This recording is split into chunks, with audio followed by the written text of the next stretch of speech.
In this video, you'll discover how to download a quotes PDF file easily.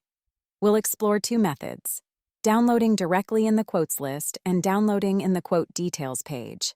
Let's get started. To begin, let's navigate to the quotes section.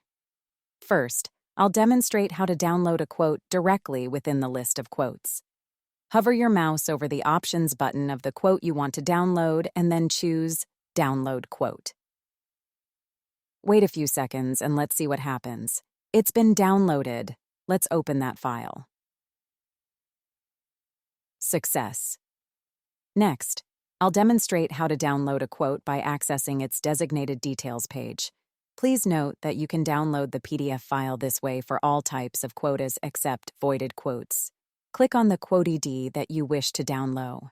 This will lead you to the quota details page. Locate the More button and click Download as PDF to initiate the download process. Let's open it. Congratulations! We've successfully downloaded a specific quote PDF file in two distinct ways. Want to learn more tips and tricks on how to use Blixo? Please like and subscribe. Not a Blixo customer yet?